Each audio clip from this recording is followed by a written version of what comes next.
ఒకానొకప్పుడు ఒక పచ్చని ఊరిలో ఒక రైతు ఉండేవాడు. అతని పేరు కృష్ణ. అతను చాలా కష్టపడి పనిచేసేవాడు. మరియు అతను చాలా దయగలవాడు. ఒకరోజు ఉదయం కృష్ణ తన పొలంలో పనిచేస్తూ ఉన్నప్పుడు అతనికి భూమిలో లోపల ఏదో మెరుస్తూ కనిపించింది. అది ఏంటా చూద్దామని చెప్పి కృష్ణుడు దాన్ని తవ్వి తీశాడు బయటికి. అతనికి ఒక పెట్టె వింత కాంతితో మెరుస్తూ కనిపించింది. కృష్ణుడికి అది చాలా ఆశ్చర్యంగా అనిపించి కుతూహలం కొద్దీ దాని దగ్గరికి వెళ్ళాడు. కృష్ణ పెట్టెను బయటికి తీసి దాన్ని తెరుద్దామని ట్రై చేశాడు.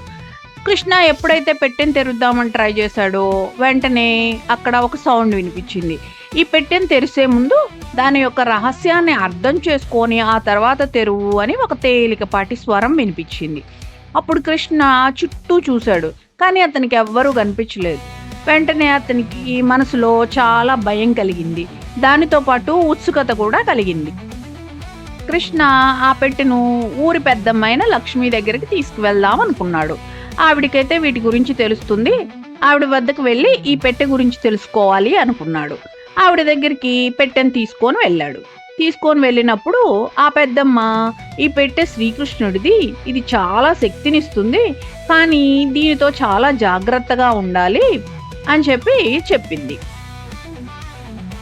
కృష్ణ ఆ పెట్టెని ఇంటికి తీసుకురావాలని నిర్ణయించుకున్నాడు.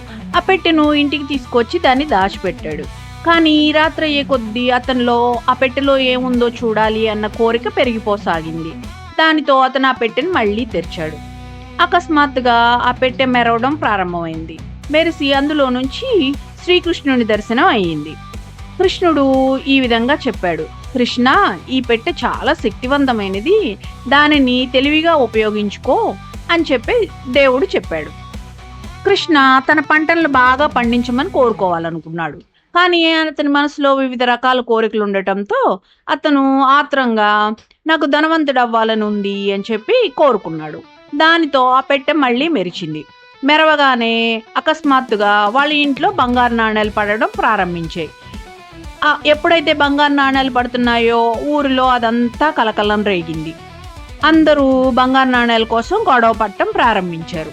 కృష్ణుడికి తను చేసింది, ఊర్లోని వాళ్ళంతా బంగారు నాణేల కోసం గొడవ పట్టడం చూసి కృష్ణకి తను కోరుకున్న కోరిక చాలా తప్పని అర్థమైంది. వెంటనే అతను పెట్టెను మూసేసి దయచేసి నాకు సహాయం చెయ్యి అని భగవంతుడిని పిలిచాడు.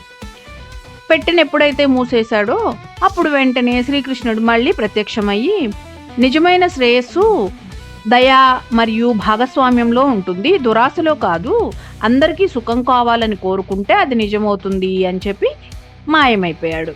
అప్పుడు కృష్ణుడు ఊపిరి పీల్చుకొని, మా గ్రామంలో అందరూ సంతోషంగా మరియు ఐకమత్యంగా ఉండాలి అని కోరుకుంటున్నాను అన్నాడు. అప్పుడు పెట్టె మళ్ళీ మెరిసింది. ఊరంతా మంచి కాంతి వ్యాపించి ఆ గ్రామం అంతా వ్యాపించింది. ఆ రోజు నుంచి గ్రామం డబ్బులకు బదులుగా ప్రేమ మరియు సహకారంతో అభివృద్ధి చెందడం ప్రారంభించింది. నిజమైన శక్తి దయ మరియు భాగస్వామ్యంలో ఉందని కృష్ణ తెలుసుకున్నాడు. ఇప్పుడు ఖాళీగా ఉన్న పెట్టె అతని అభ్యాసానికి చిహ్నంగా మారింది. కృష్ణ తరచూ పిల్లలకు ఈ రహస్యమైన పెట్టె కథను చెబుతూ ఉండేవాడు. తద్వారా వారిలో ఐకమత్యము మరియు సానుభూతి యొక్క ప్రాముఖ్యతను అర్థం చేసుకునేలాగా వాళ్ళకి కథలు చెప్తూ ఉండేవాడు. ఈ విధంగా గ్రామం ఎప్పటికీ సామరస్యపూర్వకంగా విరాజిల్లుతూనే ఉంది. ఈ రోజుకింతే సంగతులు. ఈ కథ కనుక మీకు నచ్చినట్టయితే ఈ వీడియోని లైక్ చేయండి, షేర్ చేయండి. ఇట్లాంటి కథలు ఇంకా చూడాలి, వినాలి అనుకుంటే నా ఛానల్ని సబ్స్క్రైబ్ చేసుకోండి. మళ్ళీ నెక్స్ట్ వీడియోలో కలుద్దాం. అప్పటి వరకు బాయ్ బాయ్.